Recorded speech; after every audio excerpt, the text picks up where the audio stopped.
You see, something is going to happen. Something wonderful. My God, it's full of stars. Welcome to the NY Patriot Show. In today's episode, I have Ron from the Wicked Planet joining me today as the co-host. What is up, Ron? Thank you very much for jumping on. If people don't know who you are by now, but I'm pretty sure I think most of my listeners actually know who you are. Just let them know who you are, just in case they don't yet. Thank you, NY, for asking me to come on because we had talked about getting together a little bit more, so here I am, and we got a really cool subject today. Fuck yeah. But, yes, I am Ron from New England from the Wicked Planet podcast. Nice. Linking up with the New York Patriot today to go over some really bizarre stuff. Yeah, definitely. High strangeness for sure. And I got all of your links in there now with the live as well, if anybody happens to catch the live. And today's guest, I just had him on recently talking about the smiley face killers. If you did not catch that episode, I highly suggest to check that out after this. If you enjoyed this episode, we got JJ Vance. What's going on, man? Thank you so much for coming back on again to talk about the Idaho 4. Let everybody know what's up with you and where they can find your amazing work. Yeah, absolutely. Nick, thanks for having me back. I enjoyed the conversation on the smiley face killers. Ron, nice to meet you. You too. Looking forward to the conversation here today.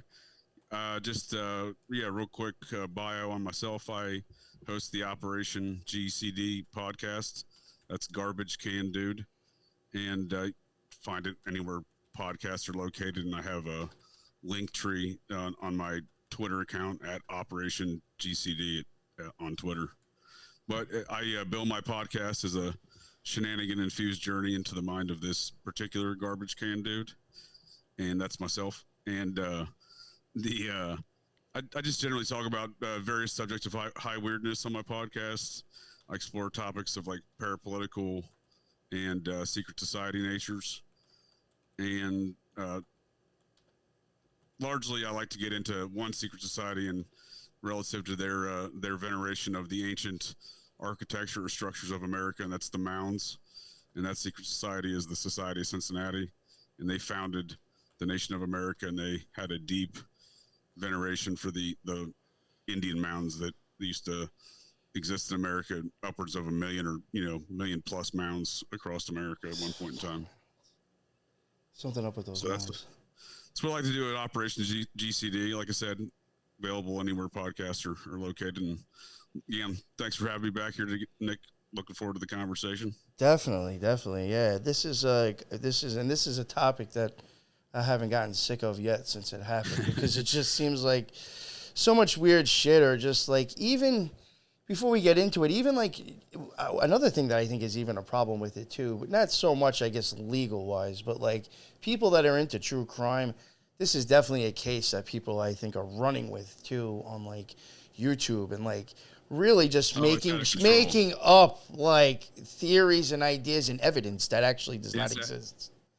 It's gone full blown Looney Tunes. Yes, yeah, for sure. And there's a lot of people just making stuff up. Yes. Oh, yeah, all day. Like the audio, they're making up fake audio. They're putting in fake timelines, and it's just like any sub. This is a hot topic, right? Because in actuality, nobody really knows what happened. No, they have not even law enforcement. Yeah, they have this suspect. That we know very little about, and that's why I'm really excited to see what you got, JJ. Yeah. I mean, this both of y'all are right. Right on target. This case is kind of grasped international headlines. I mean, everyone, not in this country, just folks around the world. It's commanding their social media, platforms over there too. And, Australia, even in the continent of Asia, folks are following it over there. It's just hard to believe it's gotten that much attention worldwide, but it has. I mean, it's literally the news. So everyone's watching. And the last time, that I can remember a case doing that is the O.J. Simpson case. And there's a lot of other parallels between that I can compare this case to the O.J. Simpson case, including the folks that are lambasting the suspect in this case, Kohberger, in the media. You know, they're prosecuting him in the court of public opinion long before the man even gets an arraignment hearing. And, you know, those folks are folks like Marcia Clark, the prosecutor from the O.J. Simpson case, and Detective Mark Perjury Furman, you know, one of the detectives on the O.J. Simpson homicide investigation, who was literally perjuring himself in trial while the LAPD's conducting a internal investigation into his actions as a Nazi white supremacist in the LAPD department. That's the reason why he left the department right after that. He got fired because I think it was like 3 days after he testified, they completed the internal affairs investigation, which started months prior, you know, 3 or 4 months prior. And, you know, it was a lengthy report they found on the man. So it wasn't one accusation, you know. And that is tied to this case. Yeah, Right? Furman was accused of white supremacy, racism, everything you could possibly imagine. Yeah. They had it was some pretty heinous stuff, and it was pretty widespread. For example, one of his fellow detectives married a Jewish woman, so he decorated the man's locker in allegedly in you know, Nazi graffiti. And they did this was in the investigatory report that the internal affairs investigation did, you know, from LAPD. They fingerprinted the locker. They did the forensics on that case, unlike the OJ case. They fingerprinted the locker and found that he found his fingerprints, found Furman's fingerprints on the man's locker. So it wasn't, you know, there was some meat to the accusations in the report, obviously. And it's funny that they'll do the forensics on that because, again, the OJ case, the forensics are a mess, completely, you know, picking and choosing what they want to use to convict OJ. And they're doing the same thing here with Kohberger with the evidence and the forensic evidence especially. And again, I find it funny that the kind of the mode of operations of framing these two suspects are the same, because again, I don't think the evidence supports OJ did not do it. Again, he, you know, that's not how the media portrayed it. But right now, again, that's all these accusations against Kohberger. He's a serial killer. He's this. He's that. He stalked the victims. He stalked them on Instagram. You know, none of these things happened. They're all from anonymous sources. You know, quote unquote anonymous sources say these things. It's being perpetrated by a character who's actually a former FBI and CIA agent, who's frequently a guest along with Furman and Marcia Clark on a channel called News Nation. That's kind of where the epicenter of all of this propaganda campaign is coming from. And again, it's folks who used to be involved with the O.J. Simpson case. The host on News Nation is Ashley Banfield, and she's the one who's hosting all these people. I've heard. I was just going to ask you that. Yeah, isn't that Ashley Banfield kind of leading the whole charge on this particular story on News Absolutely. Nation? She's, and the other media organizations are kind of just picking off of whatever she's reporting, and they're on News Nation, along with Chris Cuomo, who's on News Nation. Again, both former CNN folks. But Ashley Banfield made her name in the 2009 O.J. Simpson case, the Las Vegas kidnapping case that he went to prison for a while. That's where she made her name in reporting, was on that. I just find it interesting. There's so many parallels to the O.J. Simpson case. But yeah, you both, back to the original point here before my long-winded explanation, and I appreciate you hearing me out. You know, the prosecution of the court of public opinion on this with suspect Kohberger has been aggressive, to say the least. Yes, for sure. You know, it's funny you mentioned like O.J. Simpson. Like, I know this is too, like, that wasn't the case with the glove that you were talking about, but like, you got Kohberger with the sheath and you had O.J. with the glove. Like, yeah, there's a lot of parallels in this. And that's what I'm saying. It's like you have a playbook. How do we frame OJ? Because again, OJ was framed, and not just from the media perspective. There's a lot of other stuff, funky stuff that was going on that Judge Ito would not let in the trial, or the prosecution, you know, heavily motioned against the evidence coming in the trial. So stuff that was never publicly reported, but was publicly available via other methods of private investigators, or et cetera, et cetera. JJ, wasn't there also a glove found after the fact at the crime scene of the Idaho 4? There was, and there was really never any talk of that. And you know, and it could be nothing, it could be something. I am curious about that. What I'm more curious about is, you know, speaking of things that of seemingly of an evidentiary nature that just kind of you know, they get memory hold. So if you, with the Idaho case, not to get into too far into all the details, because like to set the stage of what we know what all the victims are and the actual crime that occurred, et cetera, et cetera. But early on, there was a food truck video released of the two of the victims.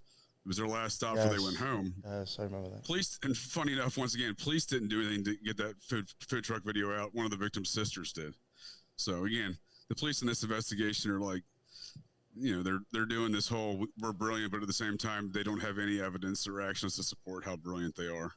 Okay, so I don't mean to interrupt you, JJ, but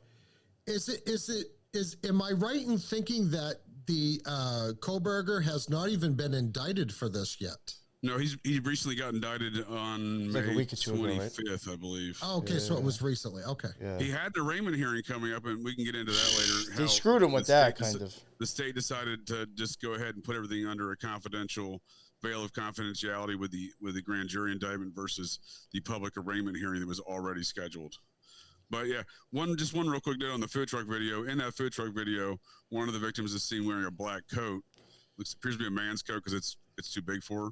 The police have photographs of picking up that coat at a fire hydrant the next day, which is about, I'd say, 400 meters from the front door of that home. But there's no other discussion of how that coat got there or what that, or anything else, right? So did the girl just, because she got a car ride home from a private car ride service, I believe the university offers. So there's no reason for her to then walk 400 meters from her front door, go throw this coat by a fire hydrant, and then go back into her house. There's obviously other activities that went on that night. There's evidence supporting that there was other activities going on like that coat. And again, there's photographs of the police taking it into evidence. Thanks to News Nation, they were on the ground with their on the ground reporter doing a lot of video and just regular photographing. So there's evidence that the police took that coat into evidence. And it's clearly the same coat the victim was wearing in that food truck video. There's really no question about it. It's a pretty distinctive coat. So there's, much like, just speaking of kind of the ambivalent nature of the police investigation, there's so much contradictions within their own details of their own investigation versus their own statements. They don't comport. Yeah, because according to and that goes for Kohberger. Because according to them, after the food truck, they went home, right? Just straight home. Yeah, they took a private ride service. Yeah. Again, I think there's been tossed around Uber, but I think it's more of like a university, drunk kids get a ride home kind of service, Gotcha. So yeah, I think they're pretty common on universities. If you don't mind, if you could just I guess break down, I guess you were getting there anyway. If you want to break down what actually happened, who got killed, well, suppose whatever the details that we've been given. Yeah, the facts as they're laid out, the known facts versus what the police actually assert as facts. Yeah, JJ, let's start out in the beginning with what you have. Well, so yeah, the general facts of the case, and again, I can see why. I'm not big into true crime. I have a history in law enforcement and the military, and the Air Force for 20 years. I have education, both grad and post grad, and criminal justice. So it's a subject I've been interested in, obviously, for many years. I wouldn't call myself a fan of the true crime kind of community. I don't listen to a lot of true crime podcasts. I don't watch a lot of documentaries, but this one I can see is going to generate a lot of documentaries and podcasts around the world because it's just grabbed everyone's attention, and for good reason. 4 college students were murdered in their home on, not on campus, but essentially on campus. It's one road off of campus of the University of Idaho on the early morning hours of November 13th. And I say early morning hours because the police aren't exactly certain in their own statements when the crimes occurred. That's why I was waiting to see what was going to come out at the public arraignment hearing, because the police initially said the crimes occurred between 3 and 4 a.m. They later changed that to between 4:05 and 4:23 a.m. on November 13th. And I think there's substantial evidence supporting that timeline doesn't make any sense. See, the 4:05. Sorry, go ahead, Ron. Oh, I'm sorry, Enright. That time period that the cops second I guess came up with second was this time period between 4 and 4:30, right? Right. Yeah. Now, we understand also after them tracking Kohberger's phone that that's a lost section of time where they do not know where he is, right? That's a good point, Ron, because this whole tracking of Kohberger's phone thing is preposterous. So this was something that was introduced throughout the between, Brian Kohberger being arrested on December 30th, 2022, and kind of March, where there was, his defense counsel was beginning to file motions because, namely, one of the continual motions she was filing was discovery motions because the state was ignoring her discovery motions, demanding what evidence they had, and that's something we can get into later. But yeah, the cell phone thing is part of it. But so this whole tracking Brian Kohberger's cell phone, there's like 5 towers in between Pullman, Washington, which sits just on the edge of the Washington State and Idaho State, and then Moscow, Idaho, which are separated by about 5 miles. The two cities are. So you have Washington State University and University of Idaho in these two cities, and that's essentially why these cities exist. I mean, it's nearly half the population in both cities, 40%. Yeah, they're virtually right next to each other. Yeah, and it's really kind of one city. So especially with the way like retail establishments and restaurants work, they don't, they'll have one location in one town and one in the other, or grocery stores. So folks travel between both towns very frequently on a daily basis. So, the fact that Kohberger's cell phone pinged off of one of these 5 towers between those two cities, well, those towers operate within a minimum a 10 square mile radius. He could be sitting in his WSU campus apartment and ping at the tower over by the murder house over in Moscow, because if there's so many phones on pinging one tower at one time, it'll send the signal, relay it to the next available tower. And again, he's within the radius of any one of those 5 towers. So he could be sitting in his campus apartment on WSU in Pullman and pinging off any one of the 5 towers at any time. All right, so in actuality, there's no way they can actually pinpoint his location. No. Only that his phone pinged off of whatever tower was available at that particular time. Okay, just so the listeners will understand. Yeah, okay. Yeah, and so they've gotten real creative, right? If you look at what their official statements are, and again, if you read the actual affidavit, the arrest affidavit, they get very creative. And I would say the way you have to read that is they're writing it for plausible deniability. They're saying we tracked him in this area, so they can later say, look, we tracked him in that area. That's what we said in the affidavit. That's what we did. But they don't go into the details that, his phone can be pinging in that area because he's sitting in his campus apartment, and that's just where his cell phone's pinging because it's within a 10 square mile radius. And I think it's actually, I'm being generous when I say 10. I think it's closer to 20, but I don't know the specifics for those towers. I just know that the generally accepted minimum is 10 square miles. So if he's living 8 miles away from the murder site, the murder house in Moscow, and he's at 8 miles away, I think point to point via the road, that's not even, it's probably more like 6.5, line to line. I think it's about eight miles on the roadway. So, that's obviously within a 10 square mile radius. Okay, so essentially we have no way of knowing for sure where Kohberger was this whole time, other than he was close enough to where his phone would ping off whatever tower. Yeah, he was. And again, he could just be sitting in his living room. Absolutely. Yeah, basically the distance between the two. So I'm sorry, Nick, go ahead. Basically, the distance between the two places was, and the towers that he would have pinged off of, it could have just shown him close, even though he was all the way the other way. You know what I'm saying? Like precisely, precisely. It's just, but so you can see how creative the law enforcement authorities got with saying we tracked him in this, and he was pinging at this tower, but they don't say like, look, this isn't, we can't, triangulate him to this position. They don't say, see how the plausible deniability comes in there. They don't give you the details. They give you a generalized, hey, look, he's in this area. His phone is pinging this area. And, then they try to, so Brian Kohberger is the suspect that was arrested for these crimes.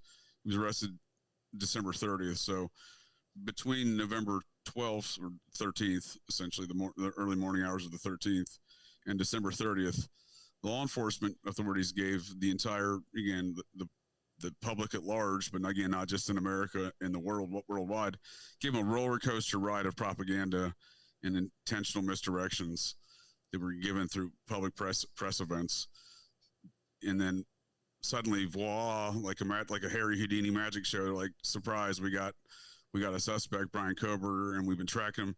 There's been numerous rumors, false narratives driven how they've been tracking him the entire time. Their own evidence and reports dictate a different story otherwise than that. But they said the public at large, surprise, early morning hours of December 30th, we raided Brian Kohberger's parents' home in Pennsylvania and arrested this heinous suspect. They try to say they're tracking him across the U.S.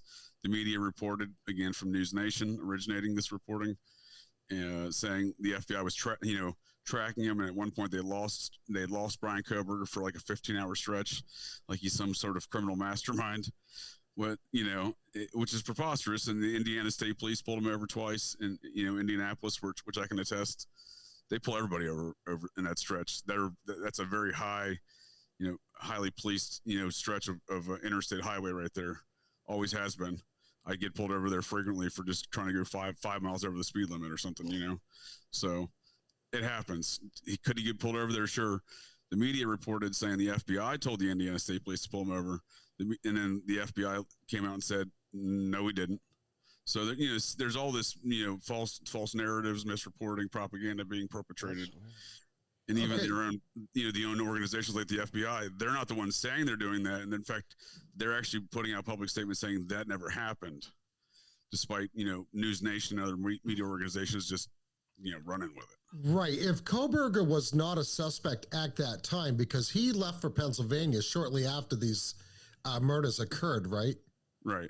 Right. So if he wasn't a suspect at that time, why would the FBI say, we have a suspect on the hook, he's on the move, we want you to stop him to see what's going on? When in actuality, he got stopped for his vehicle not being registered. Is that correct? No, well, there's a lot of misdirection on how the reason why he was stopped. It was, reported it was the FBI. It's been reported issues with registration. It's been reported that he was following too close to vehicles both times. Yeah, they had cameras for that. The body cameras for those two came out. Yeah, so it has been, if you watch the body camera footage, it's following too close. And then there was one with him, like I think being out in the middle of the road, stuck between the light to make a turn. Yeah, right. And he's like, "Oh, I live in such a small town. We don't even have sidewalks or crosswalks, so I didn't know." That one was in Pullman. That was before the. My bad. That was before the murders. No, bad. but those are good indicators of the character who you're dealing with. The guy's a very timid individual, and he's making a reasonable argument to the officer in Pullman of why he shouldn't get a ticket. So I mean, again, he's not the psychopath that's reported to the media. You know what I mean? It's pretty evident the guy has nothing to do with it if you look at the totality of the alleged evidence against him versus the actual evidence that is available, what it shows. One thing, don't you think? I'm sorry, NY. Don't you think though, if he did commit these crimes, he would have been? I don't care how calm you are. If you just committed a heinous crime like that and you're quote unquote booking towards Pennsylvania, and as a police car trying to, getting ready to pull you over, you are going to be nervous. I don't care what anybody says. Oh, absolutely. You're either going to be very nervous, so when you're stopped and the officer comes to your vehicle, you're going to exhibit some form of anxiety that may raise the attention of the officer, number one. Yeah, absolutely. Number two, the other thing is fight or flight. You're going to get on the throttle. I mean, whether you got your dad with you or not, you're going to fly. You're going to try to evade pursuit, right? He did none of those. He pulled over, totally normal, calm, tries to get out of the ticket using reason. So that to me, again, is another kind of a red flag that we might have the wrong guy here. That's a great analysis, Ron, and I'll give you some substantiating evidence to support what you just said.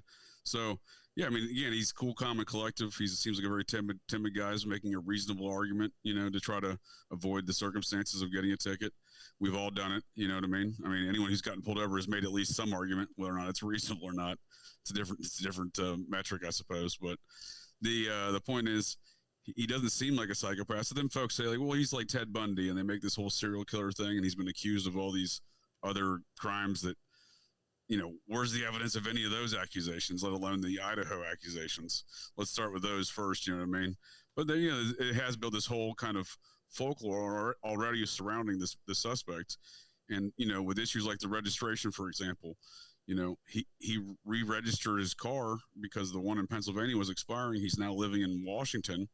He's got to register his car, because his registration is ending. So he registers in Washington, and that was turned into, well, he changed his plates and re-registered his vehicles to avoid, any suspicions that the police were looking for him. Police were never looking for him. The law enforcement on December 7th announced, December 7th, 2022, said to the public, we need your assistance locating a 2011 to 2013 white Hyundai Elantra. Well, Brian Kohberger drove a 2015 white Hyundai Elantra. So after they arrested him, they had the FBI analyst who determined it was a 2011 to 2013 do a second analysis of the same exact video footage and determine I was wrong. Upon the second analysis, this is from the affidavit of his arrest, Kohberger's arrest. The FBI agent asserts, I was wrong.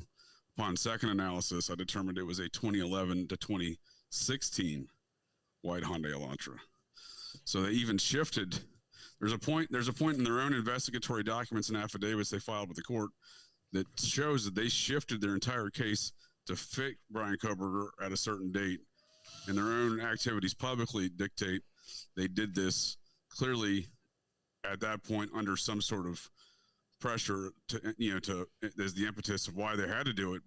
It wasn't there was a point where the investigation was going one direction, it shifted, and then all the public statements that they'd already made, they made fit to Kohberger. And it's a very bizarre thing to see in any investigation, because obviously, you can compare what their actions were now versus what they said before. And time again in this case, law enforcement has contradicted themselves. And I'll just give you one other quick example, because the impetus behind, so you have some forensic evidence supposedly behind Kohberger's arrest, but then you also have eyewitness statements. And there's two surviving roommates from this home. And those two surviving roommates, there's a lot of ins and outs and what have yous around their entire story, but notably, real quick, regarding, picking out Brian Kohberger as a suspect, one of them allegedly identified him by his bushy eyebrows, one of the survivors. But police initially, upon the first news conference was November 16th. So three and a half days after the crime there, they said the roommates, there was questions of whether or not the roommates were home at all. Once that got hammered out, the police then refused to call them witnesses, right? This is the initial press conference. The reporters are asking, well, so are they witnesses? Was this a hostage situation?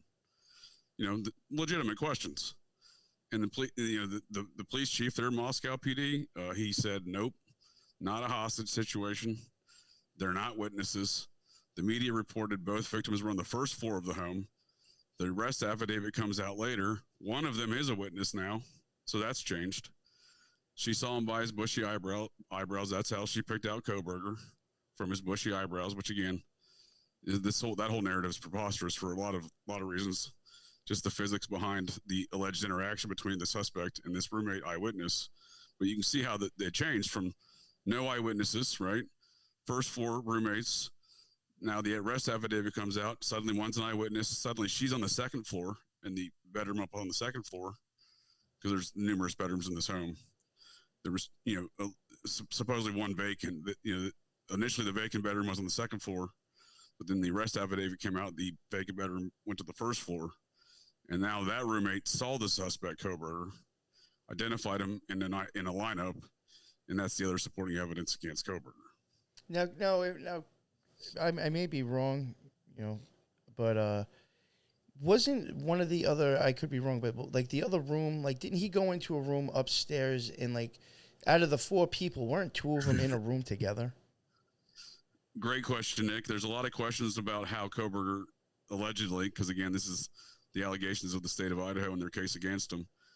There's a lot, they haven't really answered of how he entered and exited the home. All right. So allegedly this roommate who was the eyewitness, who became the eyewitness after initially the police said there was no eyewitnesses, And the media again reported this roommate was on the first floor, and then suddenly she was on the second floor later. So she allegedly watched Kohberger leave. This is her position. Watch Kohberger walk out the sliding glass back door to the backyard, which the backyard kind of, there's a small hill right off the patio of the backyard that goes to an apartment building parking lot right next door. And cars park along that little roadway right there. I've noticed in photographs, it's very common. So, that would be an easy egress point to get out, and would be a reasonable getaway point. But the facts of the case don't seem to support that. First of all, there's so many questions surrounding that eyewitness account, that roommate's activities, et cetera, et cetera. But not even to get into that at this point. We can get into that if you'd like. But my point being, just one simple example would be the door of the home was left open.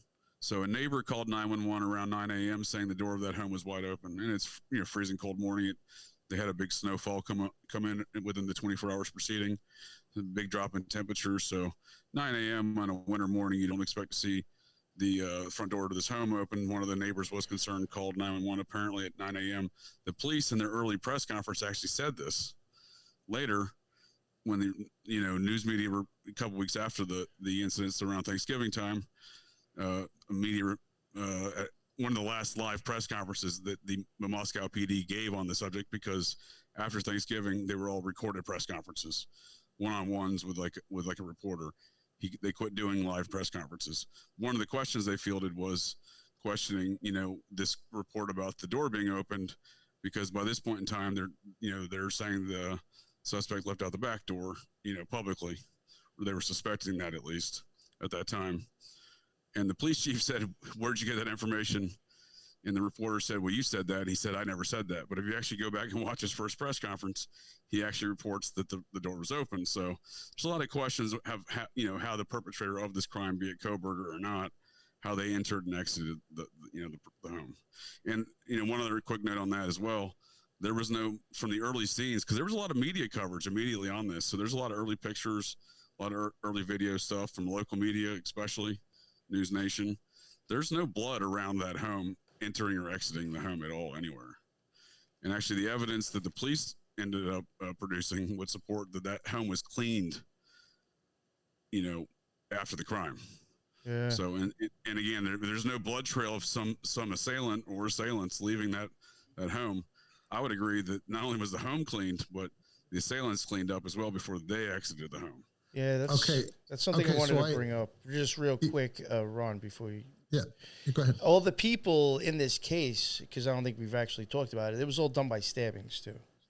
So you have to think, if Allegedly. 4 people got stabbed to death, bled out, and died in the house, there's a fuck ton of a mess. Especially the person and the amount of time that this supposedly all happened within minutes.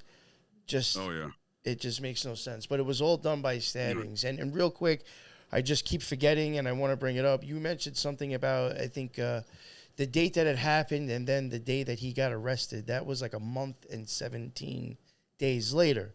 17 is kind of an occult number. And I had a gematria guy on last night, and there was a couple of pages that he was pulling up that was all 1122, which is also the house number on Kings Road. And he had, for some reason, I forgot what it was, 117 as well. He had a bunch of stuff on 117 number. So now I'm seeing, more gematria with this case.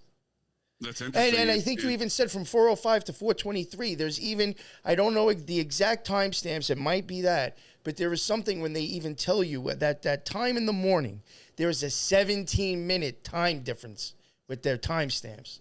So you see 17 again.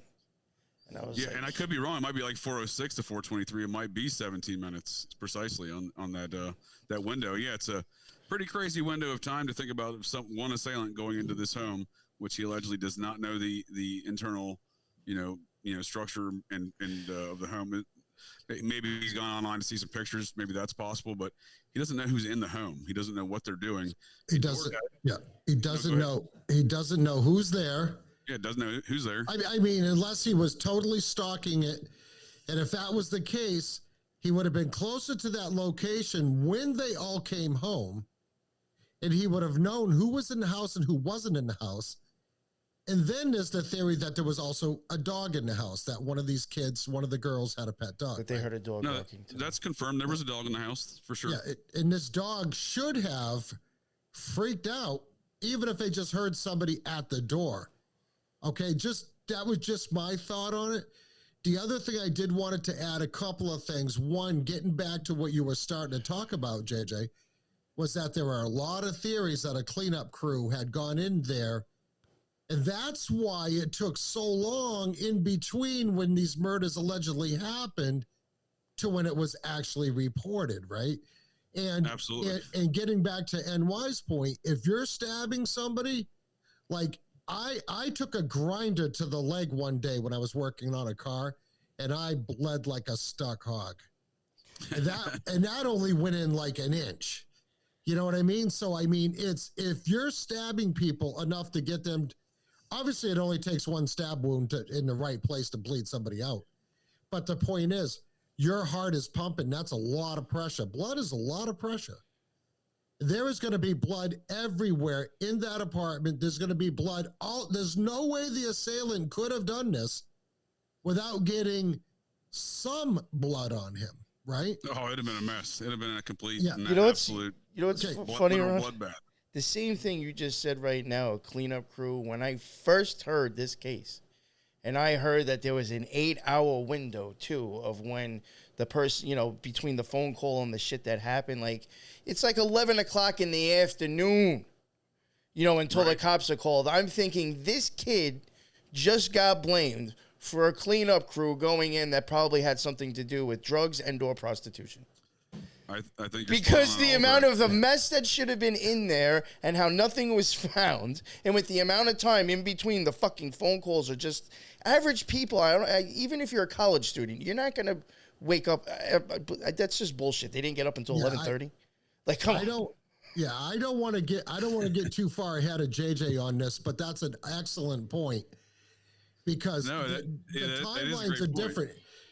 One other thing I wanted to bring up, if you saw me glancing at my other screen, I'm in the auto body business, so I have estimators, software, because I was trying to remember if there was a body change on the Elantra between 11 and 16. There wasn't. Very subtle differences. So a 2011 Elantra is to the layperson going to look the same as a 2016 Elantra. However, correct me if I'm wrong. There's a lower set of headlights, I believe, on the 2015 and 2016 versus the okay, but I'm saying yes, the lighting. Usually they'll keep a platform, they'll keep the body. Okay, so I'm looking it up right here. The hood assembly is the same from 11 to 16. So if the hood assembly is the same, the side profile of the vehicle is going to be very similar, other than changes in the lighting, changes in the headlights. Sure. Because headlight technology changed in 2014. Right. I believe on the Elantra to the 2015 and 2016 versus the 2014, there's like a little vent area on the 2014 and earlier models. But the 2015 and 2016, they put I think one of those halogen lights there, those halogen bulbs. Yes, from the front view, because the view that they have on camera is a side view. And my concern is, do we know what kind of vehicle this DoorDasher had? No, actually. Yo, I find that so interesting too with the DoorDash. I was going to get to that later. Yeah. No, it's a good point, Ron. That's a good point. So I think there's a lot of questions. The police have not been very forthcoming with any information regarding the precise views or precise videos that they use to identify this white Elantra. First of all, there's evidence again in their own analysis where they moved the dates of it to change it. And I would argue the reason why they did that is because it's nighttime. The halogen light bulbs that are on the 15 and 16 model and essentially what the appearance of 4 different lights on the front of the vehicle at nighttime, right, would be pretty apparent in any video they have. And if they don't have that, you know what I mean? I think that's the reason why they initially asserted that it was a 2011 to 2013, because those models don't have those extra lights. So I think they used that later to bend it to Kohberger, but I think it's evidence to support that they don't have they haven't said what video they're using. So until they produce the video or like some claims of how much video, there should be so much video of this vehicle, right? Something else. I'm sorry, JJ. Something else too on the headlights. You have halogen headlights, and you also have HID xenon headlights. Depending on what the trim is. Totally different looking headlights and totally different illuminations. So what are we talking here on the Elantra then? What are those lower lights? What department do they fall in? Or probably what we call in the business a DLR, a DRL, a daytime running light. Oh, that makes sense. That was added in. That was federally mandated on a lot of vehicles, especially if they were sold in Canada, which is mandatory in Canada. And we know how close they are to the Canadian border. Just a little something to throw in there. That makes sense. Because I'm trying to figure out how they identified this car. Now, the pictures that I've seen that they had of the surveillance of this car are not great. No, and so that's funny. So those are not the ones that they're. So that's kind of the misdirection of all this. So the ones that have been reported in the media, these surveillance images, are not the same images, demonstrably not the same images used by law enforcement to identify the Kohberger's, the suspect's vehicle, which they allege to be Kohberger. So those images, it's funny, they didn't even come out from the investigation. So on December 7th, the police announced that they needed the public's assistance in locating this white Elantra. So a gas station manager from one of the east and westbound state highways, this gas station that sits on the edge of town, she went into their security camera footage, found this image of this white sedan, possibly an Elantra. As you point out, it's not a great image, and she produced that to law enforcement. So they didn't even come ask her at one of the main thoroughfares in and out of town and said, hey, do you guys have any security camera footage? A week after they announced it on December 7th, she's the one who went in there and did that herself and then handed it over to media and to law enforcement. But at that point in time, that's when that image came out. So that wasn't, again, so law enforcement should have all sorts of footage from around the campus. It's one block off of campus. The campus, there's no doubt in my mind, has all sorts of video camera footage from along the edge of their property. And there's Ring doorbell cameras that are photographed in other media reports that are on the neighbors' properties around this home. So clearly the police have a lot of video evidence to go through. The actual murder house itself had a Ring doorbell camera. That's how the victim's sister knew that her sister got home at 1:56 in the morning and not 1:45, which is what for 2 weeks law enforcement was reporting, that victim and the other victim got home at 1:45. The victim's sister had to correct it and say, I looked at she accessed her sister's Ring doorbell account, looked at the video footage from the murder home, and it showed 1:56. So then the police had to adapt to that new timeline. So they've done this a number of times throughout the investigation of adapting to the new timeline when third parties, not related to law enforcement or authorities, introduce new evidence that they have to now dance around. Okay, so they have no video from the Ring camera on the front door of any suspect going into the house that way, right? We do know that there's an upper deck, outside deck to the third floor in the pictures, at least, which I can only presume there might be a sliding door that goes out onto that deck, which are very easily, very accessible, very hard to lock a sliding door, which really upsets me because my wife just had a sliding door put in our house. But I'm saying, if there's no video of, just say, Kohberger, all right, entering the house, they already know that they have video of the kids coming back to the house at whatever time. Exactly. But we don't know how the murderer got into the house. Right. So again, I love your question. So that's a great point. So and reasonably speaking, there should be evidence of some third party or multiple third parties entering that home. There should be the Ring doorbell camera from the home. There should be the DoorDash person. The police didn't initially want to introduce this DoorDash person, but evidence was later produced from third parties where the police had to then adapt this into their timeline because, again, the initial timeline was the murder occurred between 3 a.m. and 4 a.m. DoorDash got there, I believe, at 4:04 a.m. And again, this is confirmed through things like that DoorDash video that the victim's family had access to that clearly, showed that the law enforcement wasn't actually investigating anything if they're not concerned about these details. Right. And the fact that it was a listed as a non-contact delivery, Right. still would have been able to pick him up on the camera. I mean, they don't just leave Exactly, they don't leave your shit on the side of the road. No, they walk right up to the door, put it right there. They walk up to the door, and probably, I know my stepson DoorDash for a long time. If it's a no contact, he always told me, you bring your DoorDash up to the door, you hit the doorbell. Yeah, I whenever I order, I don't order a lot of food, but whenever I do, I'll order no contact because I don't want the scare of the delivery driver with my dog who sounds like he's going to eat him. Yeah. But I'm saying, do we put it right there in front of the door, so they would be on camera for sure. Okay, so but there's no talk of that other than saying it was contactless. Okay, so well, if it's contactless, it still had to get there. Right, and again, so they had to include this in their timeline later because there was photographs by the media produced showing the DoorDash inside in the home. So it made it into the home. So it was it was confirmed through the victims' families with access to the data from the victims' phones and stuff and the victims' accounts, showing that this event occurred. But this was not something the police introduced. This was something third parties introduced. The police then had to adapt it to their timeline. And again, it's a very inconvenient factor for them because it moved their initial time of the murder between 3 and 4 a.m. based upon the coroner's own statements. The county coroner said these murders occurred between 3 and 4 a.m. And then they initially used two of the victims' phones to substantiate that claim by saying they had no more activity on their phones until after 2:52 a.m. They used that to claim that. So then later comes out this DoorDash. Also later comes out from another victim's family's siblings' statements and evidence that victim Xana Coronado was on her TikTok account until, I believe, 4:14 a.m. So now you're moving her being on her TikTok account during the new time frame of when these murders allegedly occurred.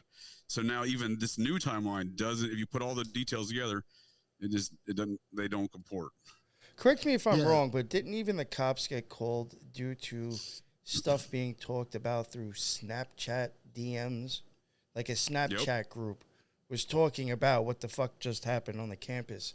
And somebody was like, call the cops yet? And somebody eventually called the cops. Like, I don't even think, I think somebody in that chat called the cops before the people in the house did. Yeah. Absolutely. I think, and they definitely called families. No, go ahead, Ron. Go ahead. There was some talk that one of the other, either the sorority or one of the other Greek houses, one of the fraternities had complete knowledge of all this before the cops were even called. And that was brought into question by one of the girls that got murdered's parents. They're like, how do you know about this stuff at 11 in the morning, 10 in the morning, and it's not even been reported to the police yet? I mean, I think that there was some form of cover-up involved in this murder, big time, which leads me to the next thing, JJ, and I hope we're not skipping over anything, but...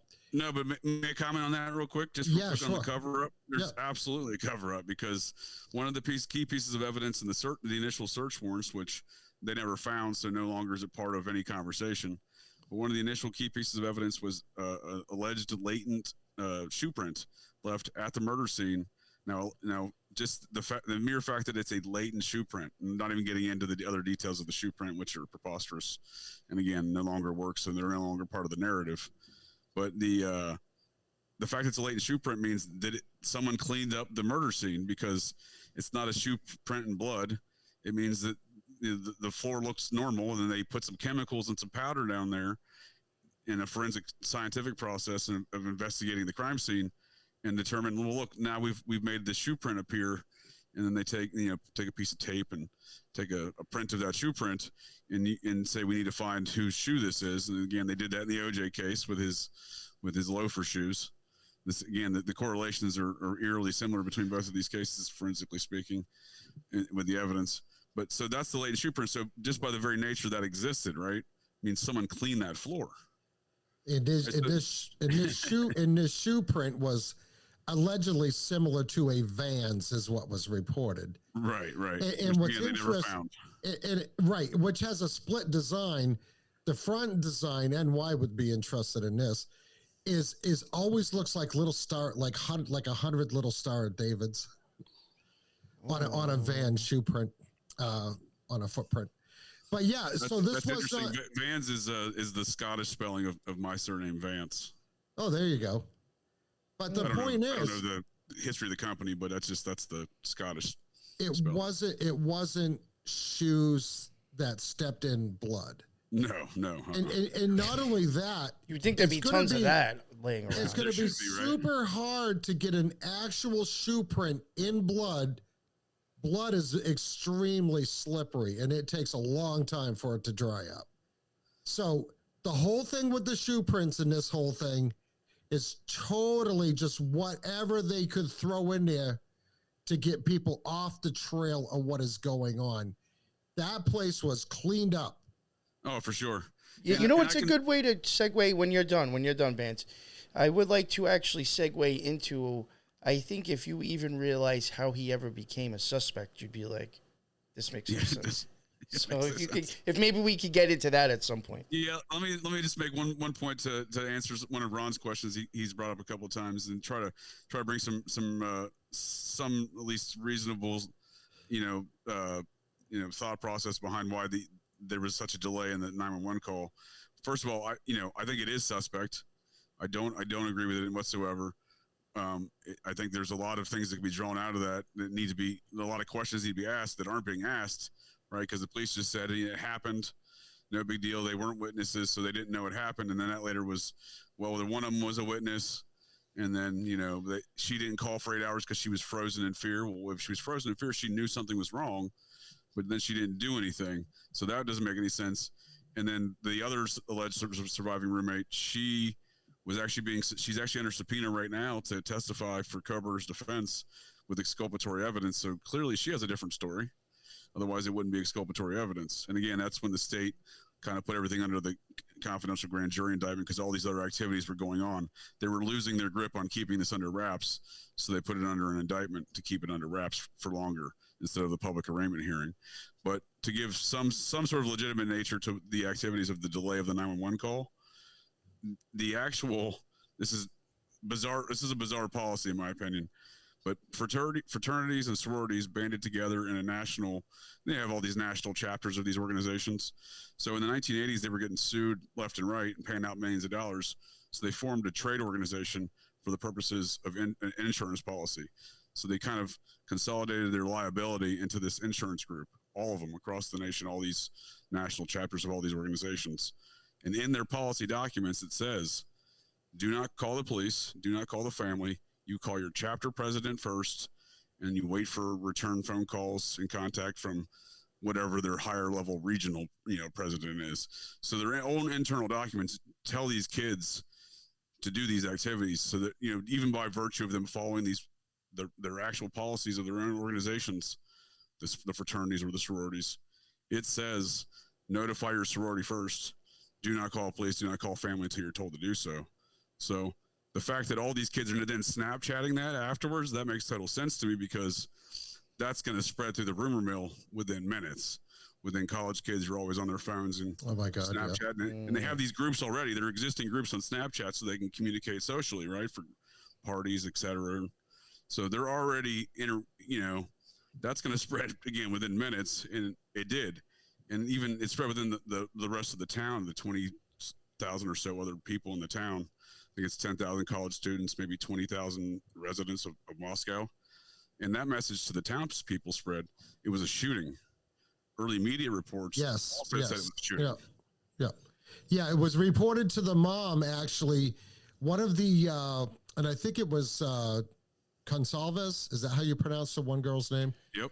A friend of hers, or maybe a sister or something, was talking to the mom, and the story they were telling the parents and the mom was that she was shot. Yep. And that was the early messaging going across the entire town. Yeah. And early media reports, local media reports said the same thing. Now that was later changed to the stabbing, but no. So within these Snapchat, that's how the Gonsalves family learned about it, right?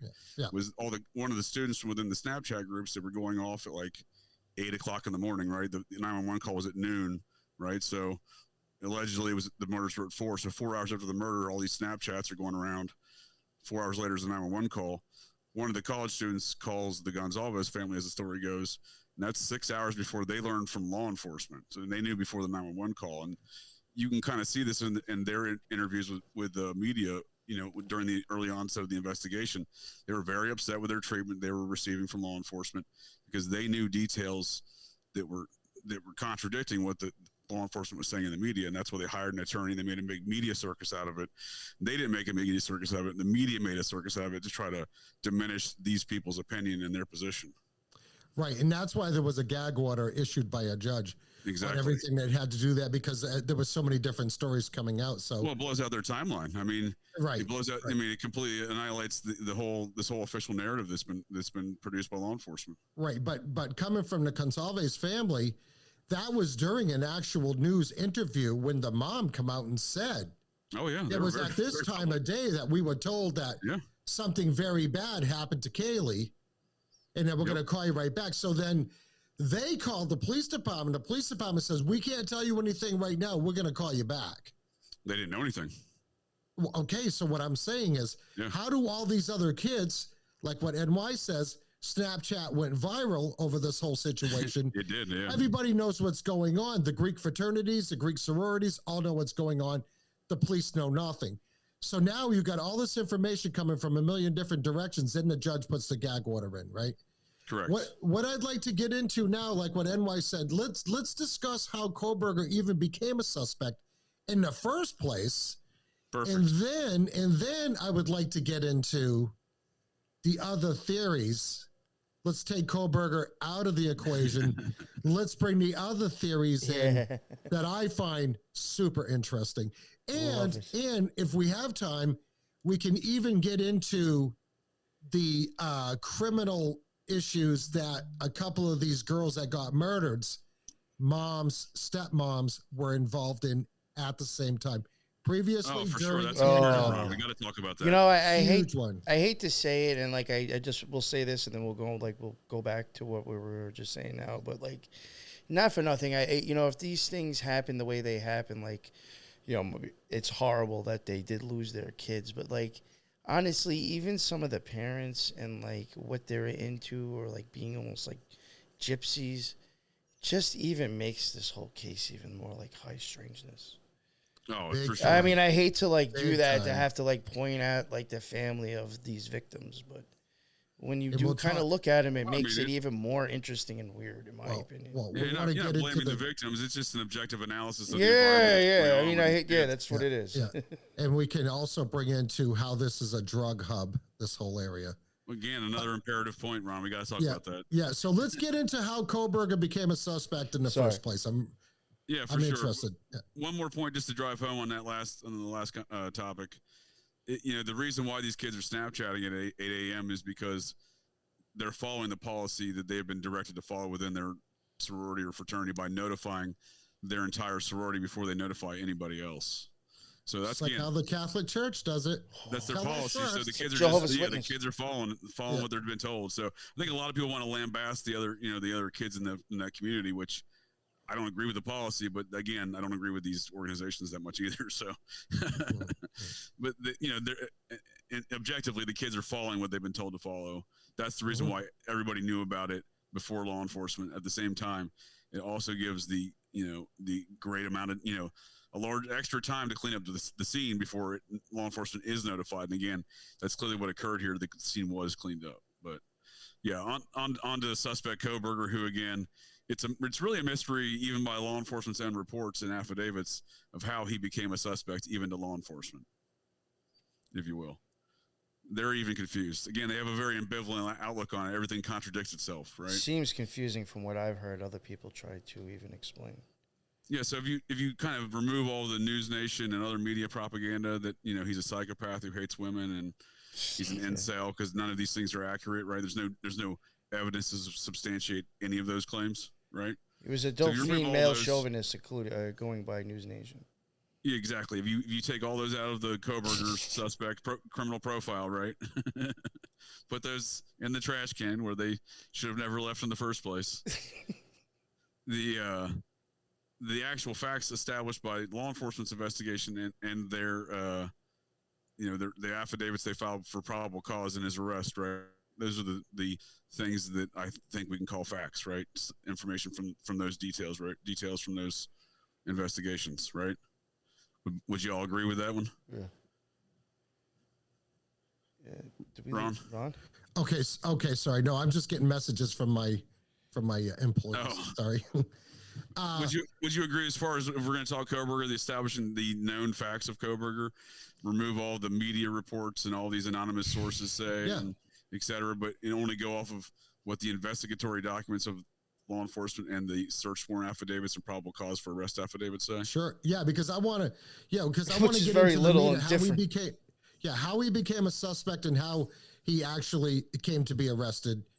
None of the hearsay, none of the, rumor mill, none of that. Right. Just based on police documents. So based upon just the actual documents produced by the investigation and filed with the court, this is how they got to Kohberger, right? On or about, well, let me get back to this. So initially, because the white Elantra is such a big piece of how they got to Kohberger, right? So Kohberger allegedly had this white Elantra that fit the suspect vehicle description.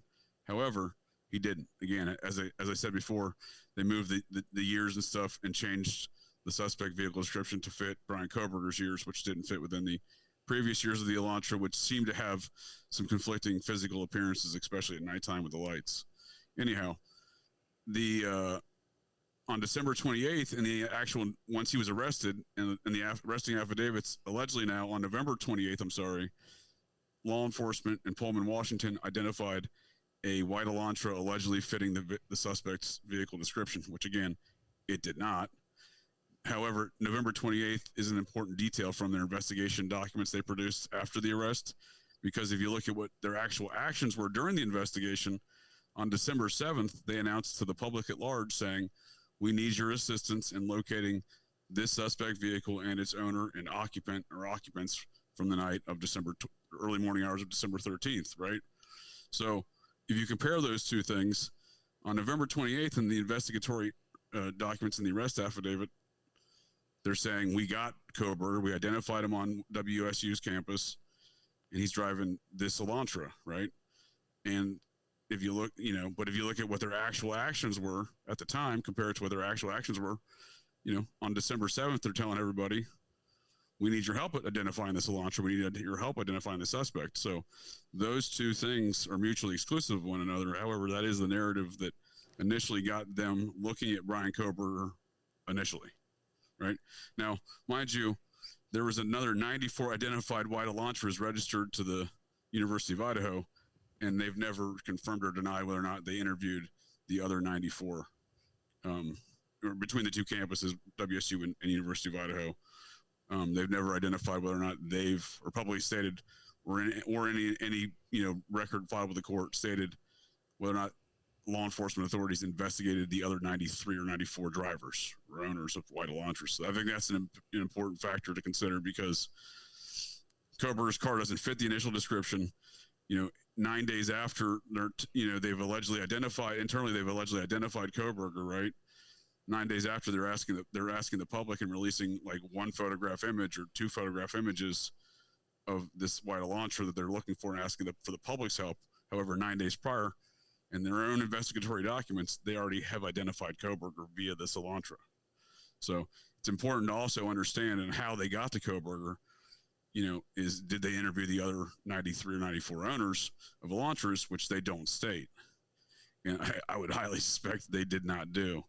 Again, just based upon their own activities of later asking the public for help with somebody they allegedly already knew. So what they did as a result of that was flood their tip line with thousands of calls, right?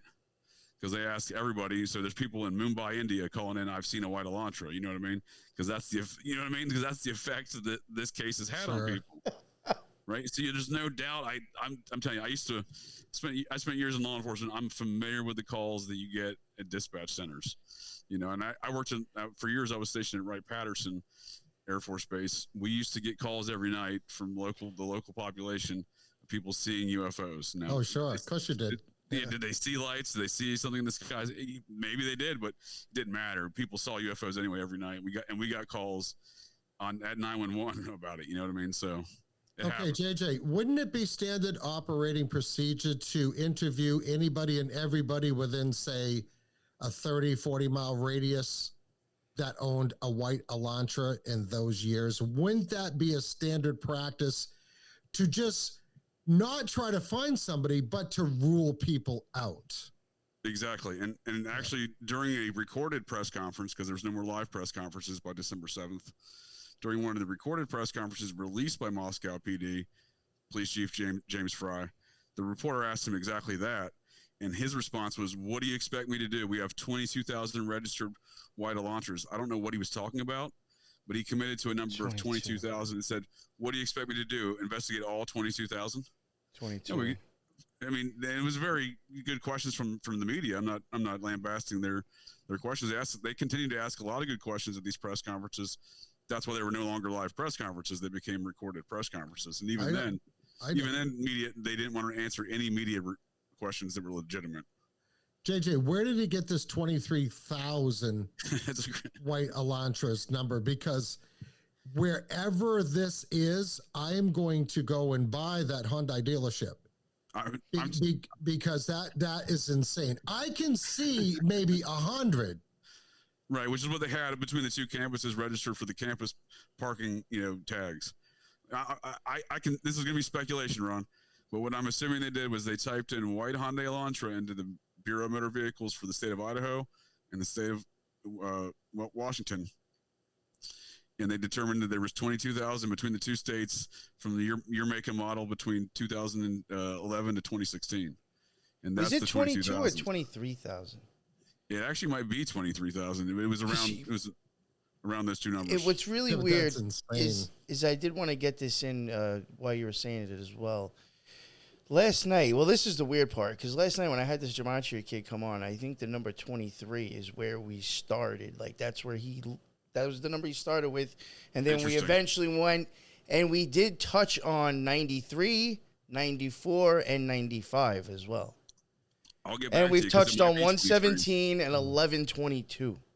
So I thought that's what you said, JJ. I thought you said it was 23,000. It might be 23,000, but yeah, it was definitely an absurdly high number. That clearly, the more reasonable number would be, why aren't you investigating and talking to the 94 registered owners of these parking tags for these two campuses? But yeah, so he that's the kind of nature of these press conferences that the Moscow PD was giving. Was if you get asked a legitimate, reasonable question, as you pointed out, it's a very reasonable question, Ron, they would act offended, like, what do you want me to do? Investigate all of these 23,000, white Hyundai. Could have just been an off-the-cuff exaggeration. Could have been, but yeah, I suspect that, knowing how law enforcement thinks and how investigations work, they're going to cover their ass. You know what I mean? There's always this general, standard operating procedure of CYA, regardless of whatever the circumstances are. There's always some degree of cover-up, if you will. This guy said this guy said this. No, he didn't say that. Just put this guy's in there. And they're going to cover their ass on their end and writing that in there for plausible deniability purposes. Now, so I think that's what you're seeing here is the kind of the cover your ass aspects of it. How far was Brian Kohberger away from that college, though? Like, what kind of, this is the thing I didn't understand, though. Like, I get that you have all these cars to choose from, but, like, what kind of radius were they putting this in that Brian Kohberger even popped up? So that's a good question. So if you look at the investigation record, what has been filed into the court for the arrest of Kohberger, they don't have a good timeline of how they tracked him. In fact, their timeline of how they tracked him, it doesn't work out even if it fails. It's under scrutiny just comparing the details of their own timeline, right? Their own timeline fails. So they say they have these video images of this is before they identified it as Kohberger. This was just when it was suspect vehicle 1. They say we have suspect vehicle 1 over here in like Pullman, Washington. And then again, the cities are 5 miles apart. And then like 8 minutes later, the arresting affidavit says we see, suspect vehicle 1 at this intersection via these traffic cameras. Right. But if you start plotting out all those points that the arresting affidavit shows, so there's not one continuous trail. They're not tracking him from his apartment through all these traffic cameras to the murder house. and they're tracking him over like an hour and a half period, allegedly, this vehicle, right? It's driving all around town, like it's maybe making deliveries, like maybe it's the DoorDash driver, you know what I mean? That would be the most reasonable explanation for even the police investigation's own statements, because it's just doing all these different weird movements around town for like an hour and a half, and they're between the two cities too. So they're like saying, and again, they're not tracking it continuously, it's just periodic. We see it over here, then we see it over here, right? And again, if even then they try to say, well, these cell phone pings from Kohberger's phone match up, and they don't, right? And then secondly, even by the own cell phone pings, aside from the 10 square mile issue, which meaning he could ping at any cell phone tower around the town that sitting in his campus apartment, beyond that, their own arrest affidavit says, well, we got him sitting as an apartment over here in Pullman at one point in time, but his phone's pinging over here in Moscow, but pay no attention to that. So again, there's no continuous tracking at all. See, but even the thing with that, I don't mean to interrupt, Ron, but like even with that, again, it's like, unless like, what made you pick? Did you spin a wheel and just stopped it and said Brian Kohberger in that car, and you just randomly picked that? Still, what made you check the pinging to match the car? Okay, I was just going to bring that up. Now, JJ, when you said they were tracking this car that was driving around and making, weird stops and everything like a DoorDasher would do, were they tracking a car, or were they tracking Kohberger's cell phone in the car? Because one thing I want people to understand, they can track vehicles. Oh. Every vehicle has a black box in it, just like aircraft, not to that degree, obviously, but I can actually go in with my handheld scanners and just about tell you how many starts and stops, how many key cycles, how fast they were going, just before a wreck, how fast they were going, and when they applied on the brakes, because that's picked up by the ABS, the anti-lock braking system. Yeah, for sure. Yeah, I mean, you're making some good points. So when they were doing that, were they tracking, did they just randomly go into DMV, pick out a white Elantra that was in that area and started tracking that vehicle? Or are they saying that this was Kohberger's vehicle because they were actually tracking Kohberger's phone when he wasn't even a freaking suspect at the time? You're asking better questions than the investigating detectives of the case have asked, Ron. So I'm just going to tell you that right now. You're doing better than they are. Thank you. That was a solid question, though, too, though. Yeah, and that's an excellent way to track a vehicle. I would agree with you. They did not do that. The way they're asserting that this is Kohberger is, look, we have these random traffic cameras between these two cities, and look, we see this white vehicle may or may not be the same white vehicle. We're not going to pay no attention to those details. We see this white vehicle driving through these intersections via these traffic cameras at these times. His phone's pinging. Kohberger's phone is pinging, not his car. According to their story, it's just his phone they're tracking. It's pinging at these towers. Again, he could be sitting in his WSU campus apartment, and his phone be pinging at towers in Moscow. So what they try to say is, because his phone's pinging over here, and then we have these traffic cameras over here, it's the same thing. But they do nothing to bridge that gap, and they do nothing to legitimately track his own vehicle, like the points you brought up. That's what I'm saying. You're doing way better than another important thing to bring up is, how do we know it wasn't a Kia Optima? Exactly, that's what I'm saying. Basically the same car. So listen, we fix wrecks here all the time. The last 5. Okay, so when we say Hyundai, we mean Kia also, right? The last 5 Hyundai/Kias that we've repaired in my shop, guess what color they were? White. It's the #1 most popular color. I was going to say, exactly. Yeah, so you bring up, again, some excellent points that, again, the investigators of this case, the law enforcement authorities of Moscow, Idaho, or Pullman, Washington, have decided not to address any of these issues. But again, on and above that, the evidence they have brought publicly in their arrest affidavit and to the court filings to convict Brian Kohberger, they debunk their own evidence within their own filings and affidavits.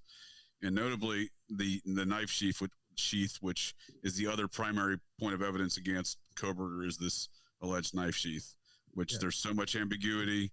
Which was left at the scene. It was just left at the scene to throw everybody off. Well, I mean, that's what everybody. allegedly. Well, it was no. I'm just saying, just from a basic level, it was allegedly left at the scene. There's disagreements on that in their own record, in their own documents. I'm an older guy. I grew up around K bars. First thing you think of when you hear K bar is that's a Marine Corps issue knife. Right. It is. That's where it originated. Right. Right. So yes. So the original K bars were actually set to affix to a M16, if I'm not mistaken, or maybe an M14. It doubled as a bayonet. You're correct. Yeah, it doubled as a bayonet. But yeah, so let's get into that a little bit. Unless you're done with this other thing, because the whole tracking thing and how Kohberger became a suspect in the first place is based on he has a white Elantra. Yep. His cell phone happened to be pinging in this area. Yep. We've got surveillance cameras, private and public, that are showing white Hyundais, driving around, which to me wouldn't be that odd. And the fact that he allegedly either had a class with one of these people or somehow was at a bar or something at the same time previously. I'm glad you brought that up, because that's one of the victims was at. So these are the very, what I call loose change that they're digging in their pockets for to put this shit together to come up with a suspect, because the public is starting to get very impatient with the police. Oh, absolutely. It's over a month. It's over a month. You do not have a suspect, but you're telling everybody else there's no threat to the community. Right. Again, you bring up some good points that we missed. So that was their initial sales pitch on the first press conference, was this is an isolated, targeted attack. Now, I take them for their words, and I suspect it was an isolated, targeted attack. They, much like their own investigation documents and affidavits, that's their form of plausible deniability. The target was taken out. There's no more. Yeah. There's no more threat. People are dead. What was going on? Yeah, I think. Oh, go ahead, Nick. Go ahead. No, I'm just saying, like, that could even be like. See, that's like a way that I could see, like, word magic being like, okay, maybe like Ron had said before, there was like a cleanup crew went in there. Like, maybe those people were targeted. Yeah. They were supposed to. This was supposed to happen. So no, there is no more threat. Exactly. That's exactly my point. Yep. That's my point. So yeah, that's my point. So they knew what was going on. They had no suspects, but it wasn't a threat to the community. Right. They had no. That's that's not even 72 hours later. They have no idea. Like if you were to look at it objectively, a law enforcement investigation would have no idea to make that determination within 72 hours. But in this case, in the first press conference, it was an isolated, targeted attack. Again, this great analysis, Nick. I agree. That's spot on. That's my position on the matter. I think they were being honest. The police chief, that was, to the degree of plausible deniability in mind. That was his goal. That's what he was achieving. He knows what went on. Well, I think there's a lot of other, other circumstances surrounding this murder that have extenuating circumstances on more of a global scale. Regarding some money laundering activities that I suspect are related with some drug running and prostitution activities, which I presume are interrelated, and there is evidence to support all of those activities going on in and around this Greek community, the Greek students of both WSU and University of Idaho. When I say drug trafficking, I mean substantial size drug trafficking going on within these organizations on these campuses. Individuals arrested for the largest pill stamping operation of Xanax in the state of Washington history was happening in a fraternity on Washington State University's campus.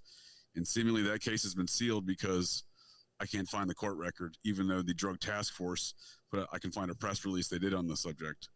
There's been other sororities individuals have been busted for cocaine trafficking.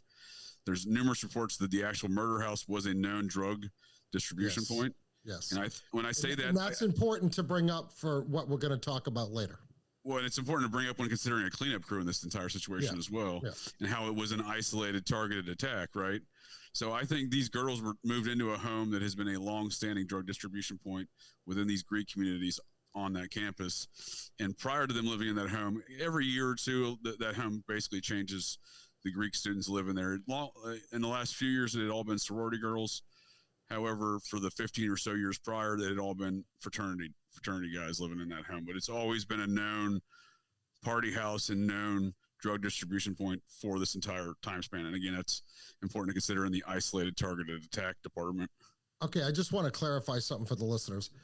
When you say Greek, you mean Greek fraternity, Greek sororities, not actual Greek people. That's a good point, Ron. However, if you had an ethnically Greek person going to one of these schools and part of one of these fraternities or sororities, I guess it'd be double Greek in that regard. But yeah, that's what I mean. They're just part of the fraternity or the which is its own sort of secret society onto itself. Absolutely, because you could take something from a Greek fraternity at Dartmouth or UNH, so, to name some of the colleges in New Hampshire, right? Dartmouth, Ivy League, UNH, huge school. They are considered brothers with the same Greek fraternity that would be at Washington or at University of Idaho. Absolutely, so the listeners can understand that. It's almost like a school biker gang.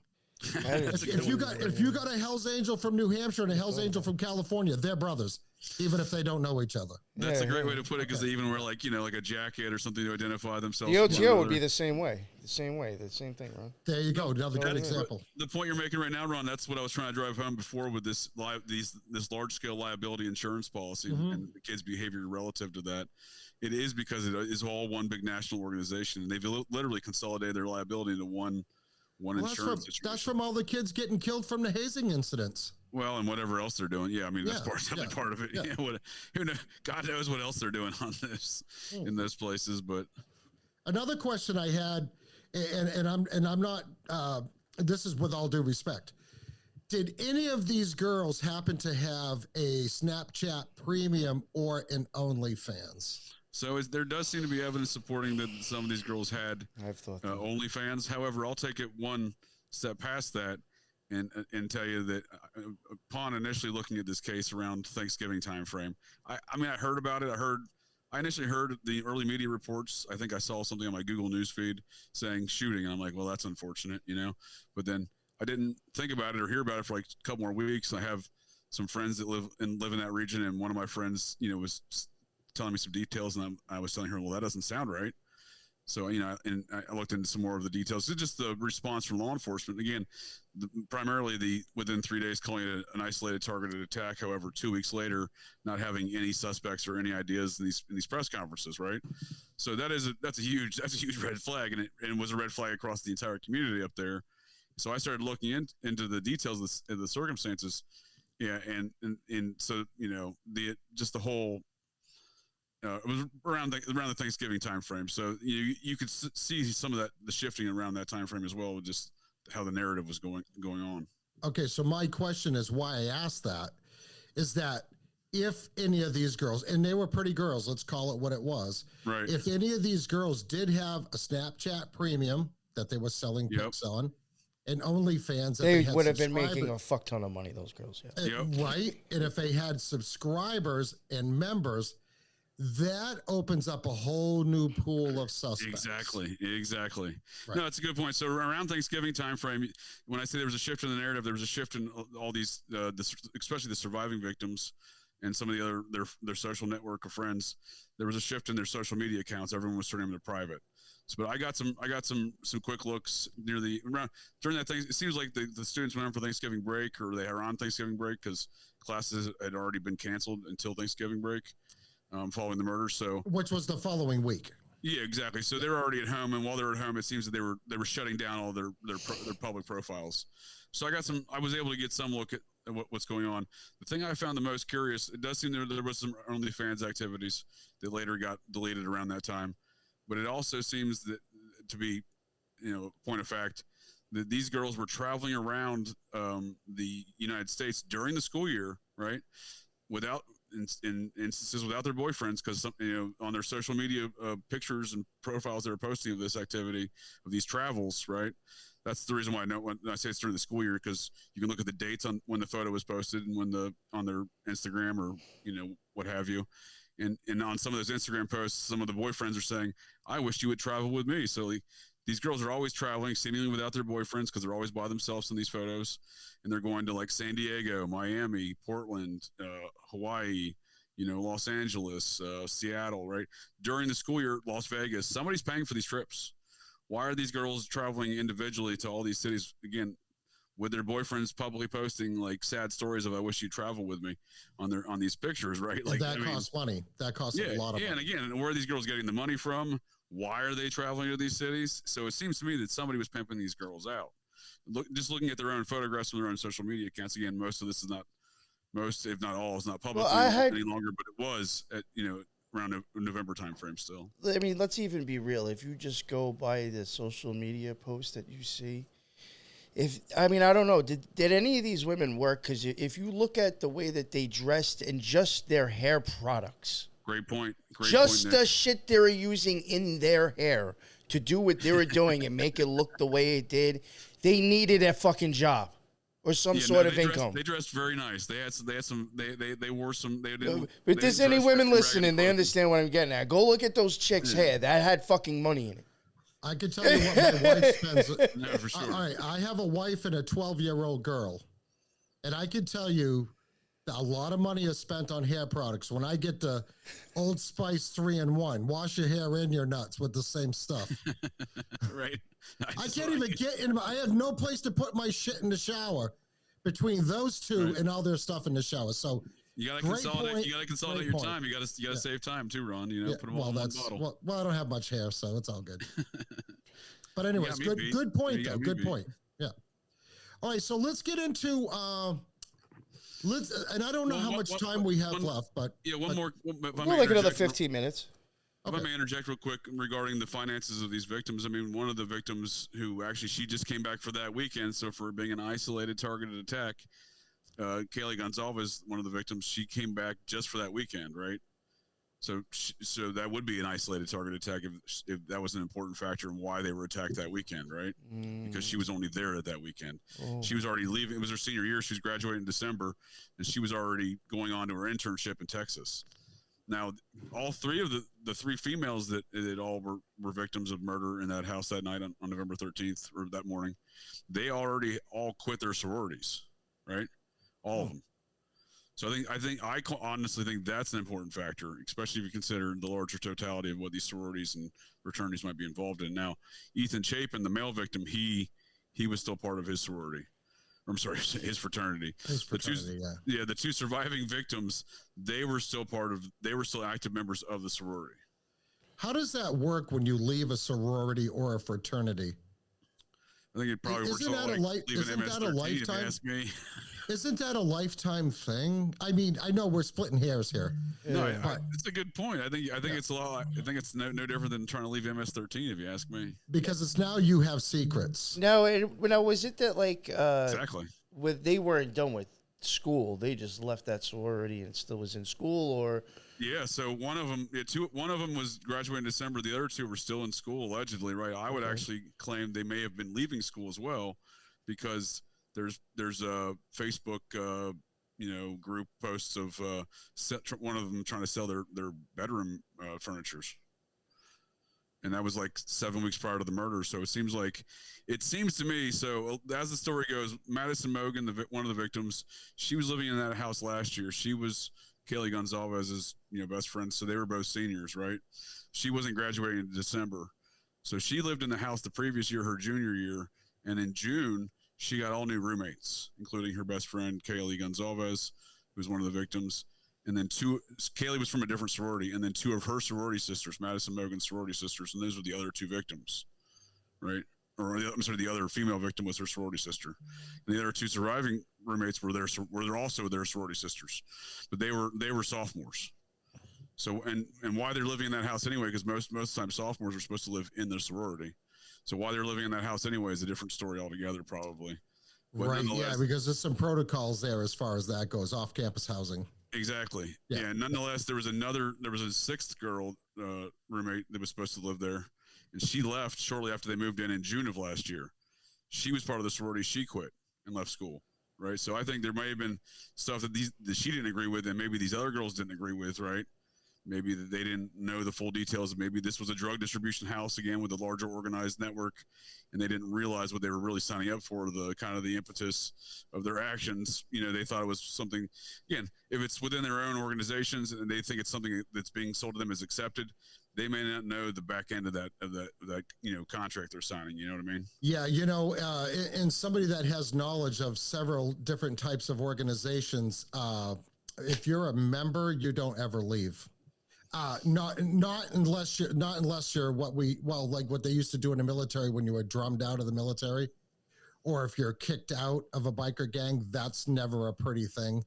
I can imagine not. Yeah, I can imagine if not. if you're in any type of organized crime, once you became a full-fledged made member, that's for life. You do not leave.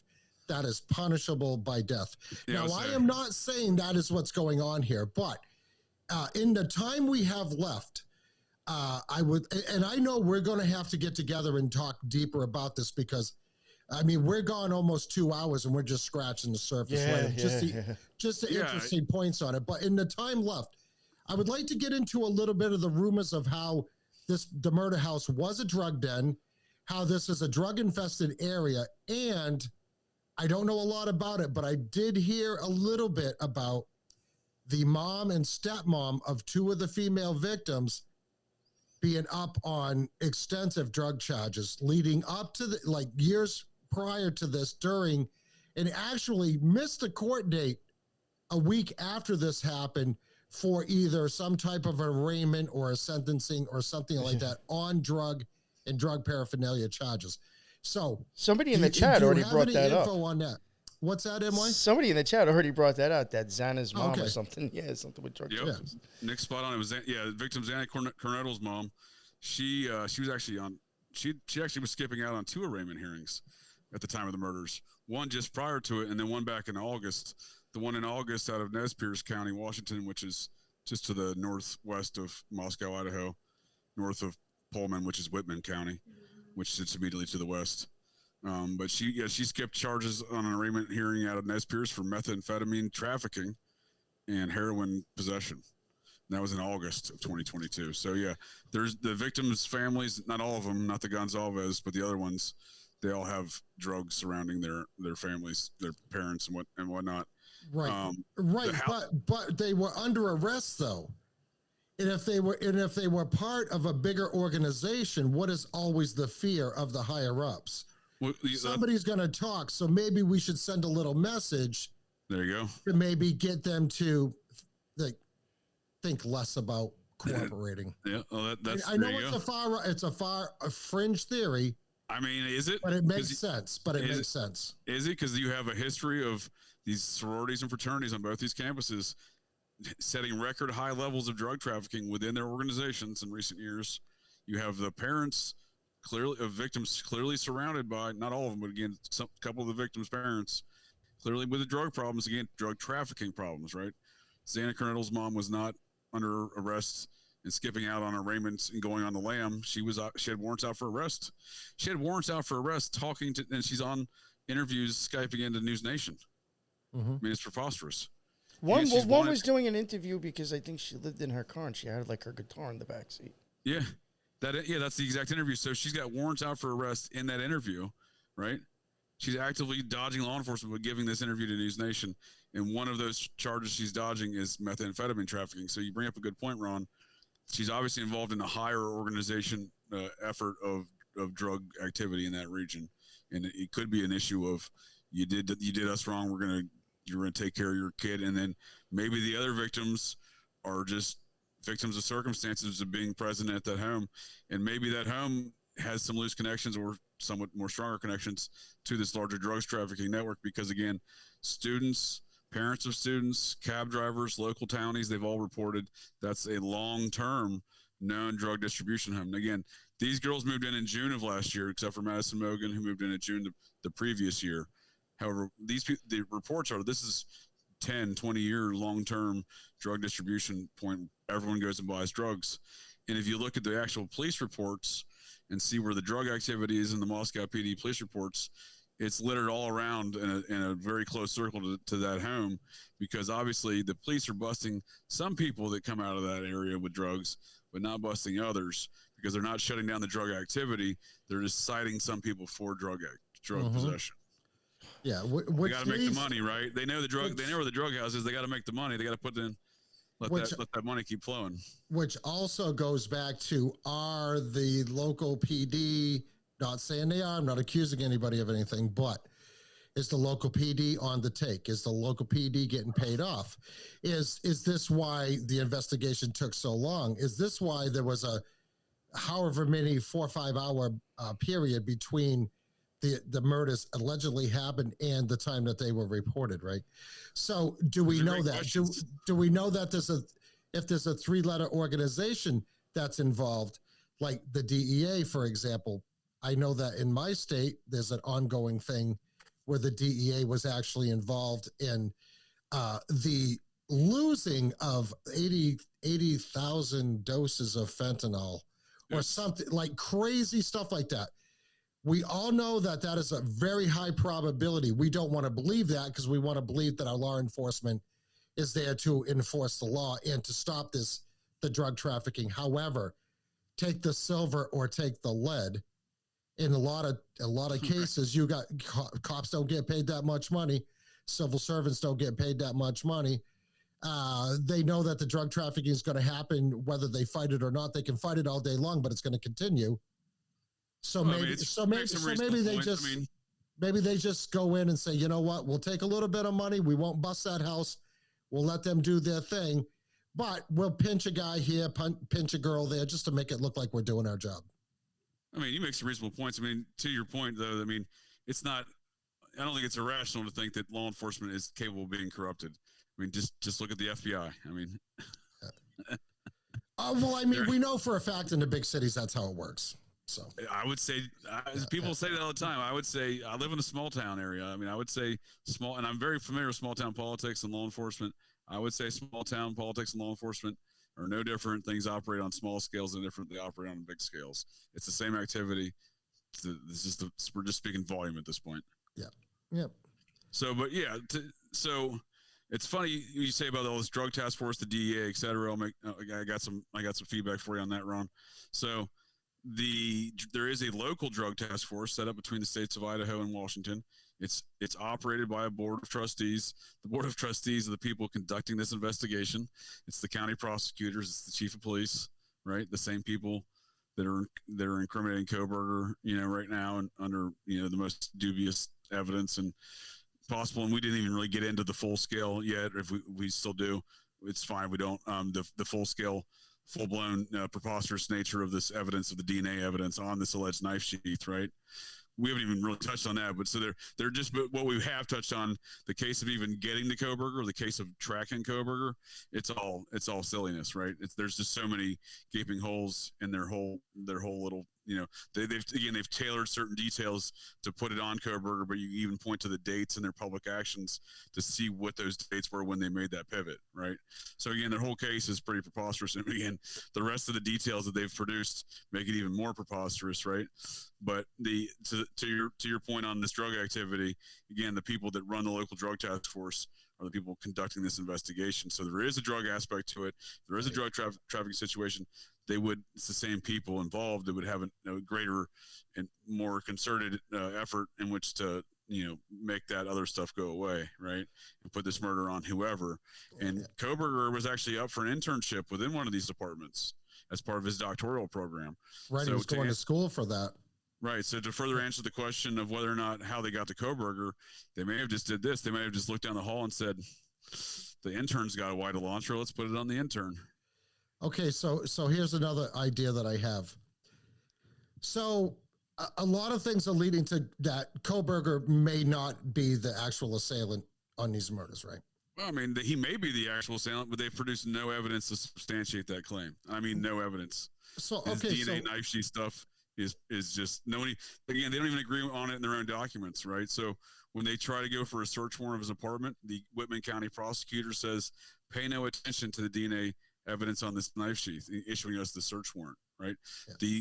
The police department from Pullman says, we need this search warrant for his apartment to find a knife in a sheath. Why are you looking for a sheath if you've already got the sheath? You already have right? it. Yeah. Right. And then again, the investigatory nature and the possession of the knife sheath, they don't, there's nothing in there that says when they brought the knife sheath in evidence. The affidavit is not clear on who picked it up, when it was picked up, or when it was entered into evidence. All the officers on scene at the house, they all have conflicting statements on when the knife sheath was there and who saw the knife sheath. And to your statement about the dog earlier, they don't agree on when the dog was there. The lead detective in the case only saw the dog when he viewed some other officer's body camera footage later. So there's all this conflicting, no one agrees on the dog, when the dog was there, how it was there, when it was, they don't even mention who took it out or why, right? They don't mention the dog was processed for any kind of DNA evidence. None of that talk, right? Right. Well, if you have a dog, and I don't care what kind of dog it is, it's going to want to protect its owner. It's going to freak out. It's going to bark when somebody sneaks into the door. When a dog senses somebody different in the house, unless this dog was so used to lots of different people coming and going, hence the drug house possibility, right? A dog is going to try to protect its owner if somebody's showing aggression against their owner, right? For sure. But let's look at this. Whether or not Kohberger is the actual assailant, or if he's just one piece of the puzzle, which he very well could be, right? And he just barely was indicted, like you say, back like a couple weeks ago, right? If this goes to trial and it gets dragged out in the legal system, which we know it's going to, in the end, ultimately, if he comes hung jury, he's acquitted, whatever, he does not get convicted of this crime. Now so much time has passed that the trail's gone cold. They're never going to find out who killed these kids. Oh, I'll do even better, Ron. They've been trying to tear down the house since December 7th. Yeah, I heard that. They announced the Elantra to the public, saying 8 days after, according to their own documents, they already had identified Kohberger and his Elantra. When then they told the public, we're looking for this Elantra, we need your help, right? Yeah. Again, they already knew, according to their own documents, they already knew Kohberger and his Elantra by that point for 9 days. And they're gonna demolish this house. Yeah. So the same day on December 7th, they're saying, we need your help with identifying this guy, a guy they already know. They also announced, by the way, we're cleaning out the house and we're going to tear it down. Yeah, again, that's an active crime scene, right? It's an active crime scene until somebody is convicted. Right. Not active crime scene until somebody is arrested. Because Chief Fry literally drove the U-Haul over there himself and started emptying the house himself. And there's videos of this. Yeah, that is so inappropriate.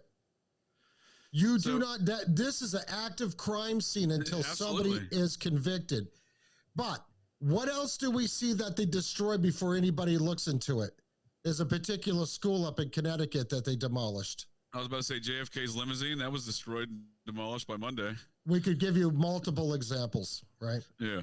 But the whole story is extremely interesting.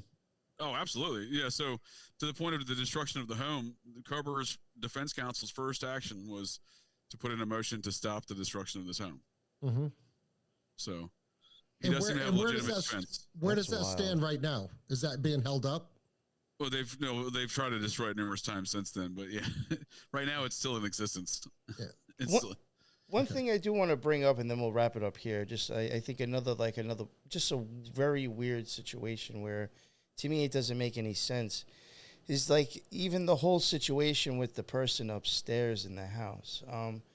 They had according to them, they didn't suspect anything really weird going on because it was known as a party house. You'd hear noises, you'd hear screams, you'd hear, there was normal. It sounds like murder. Yeah, but all right. Yeah, so then I could say, all right, well, whatever. They're saying that normally it's noisy, so it's not unusual to hear stuff going on throughout the whole night.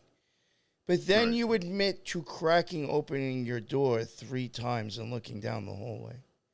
Exactly. That is not usual sound that makes you open up your door 3 times anymore.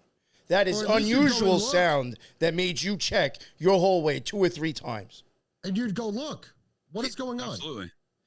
Yeah. So that makes no sense to me, honestly. Not go back and hide in your freaking room. Right. Yeah. And wait till 11 o'clock to call the cops. Yeah, and not get killed. Okay, that's an interesting one too. That's a good point because she allegedly yelled out for them to quiet down, so you'd figure the assailant would realize there was somebody else in that room, right? Which again, no victims is the best victim. I mean, no witnesses are the best witnesses. Right. Now that eyewitness report, which was allegedly not an eyewitness report initially, but was later shifted to an eyewitness report from the surviving roommate that we're referring to right now.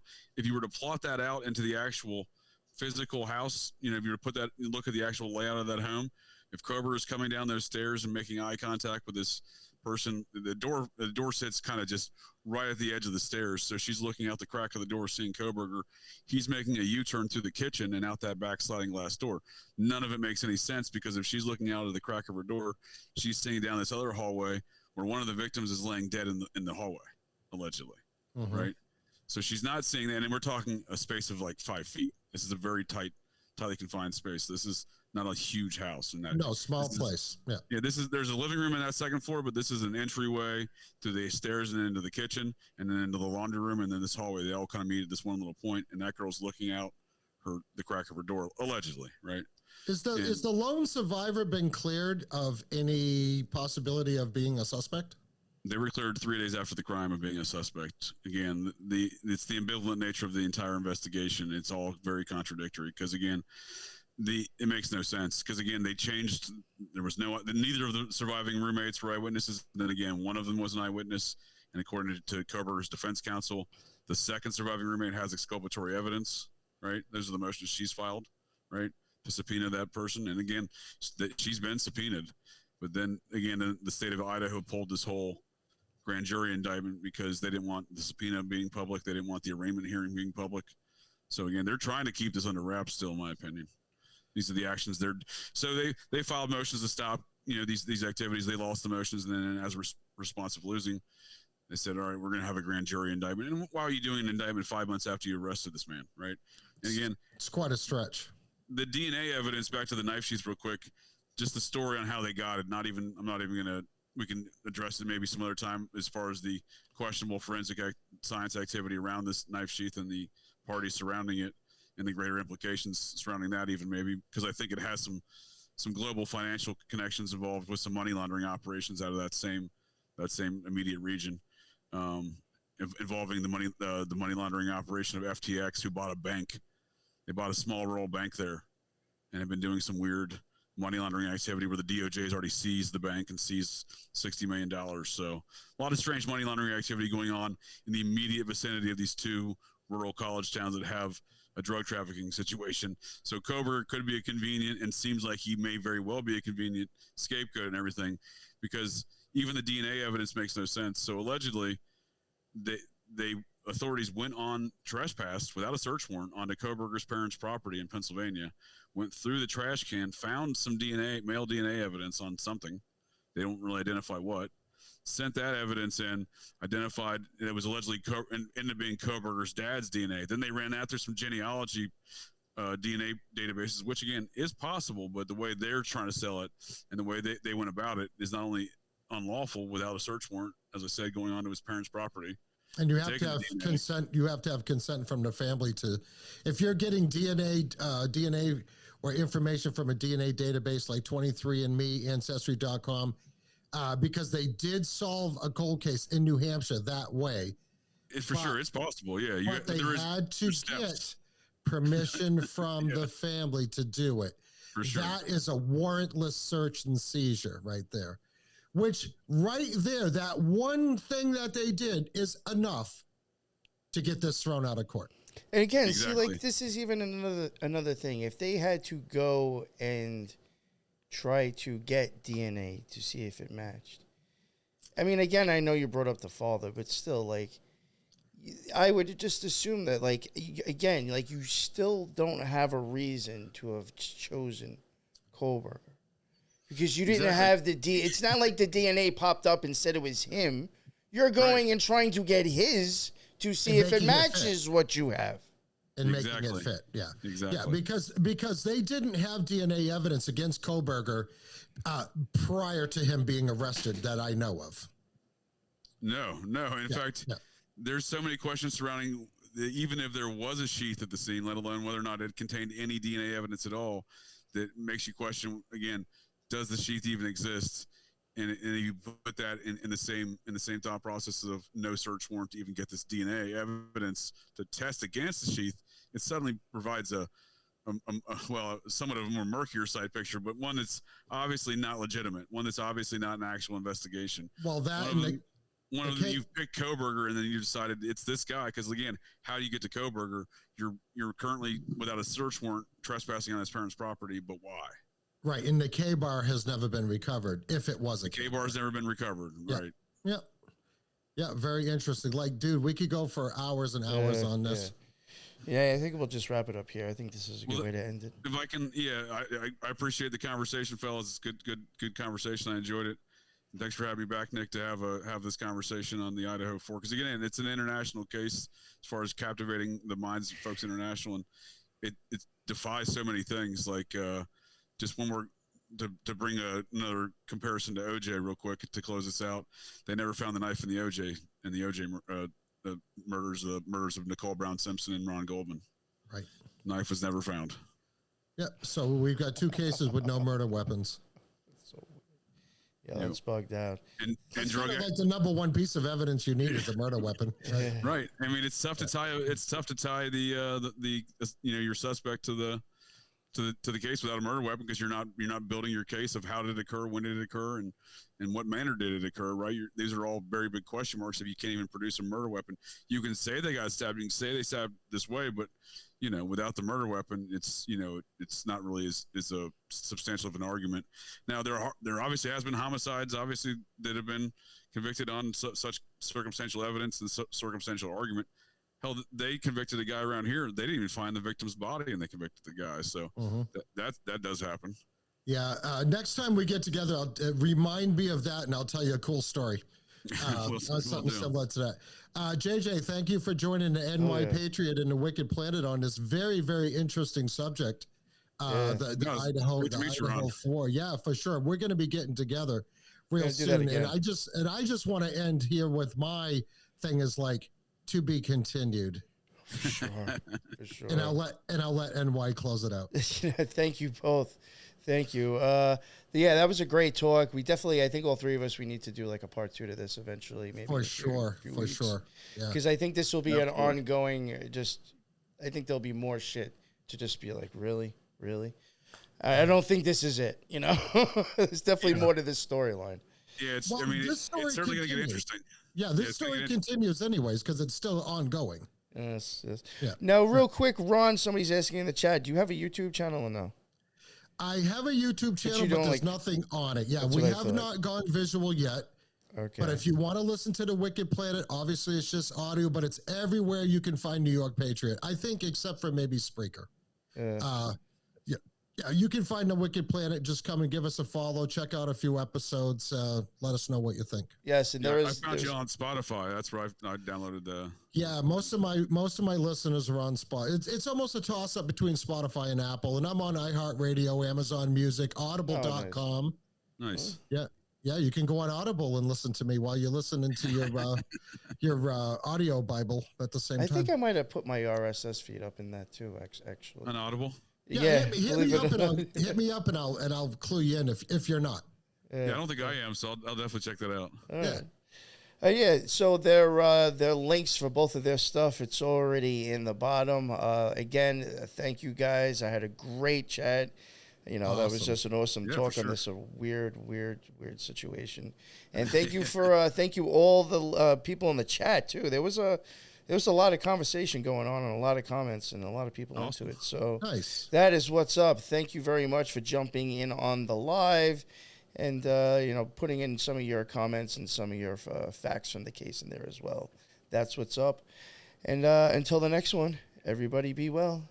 Later.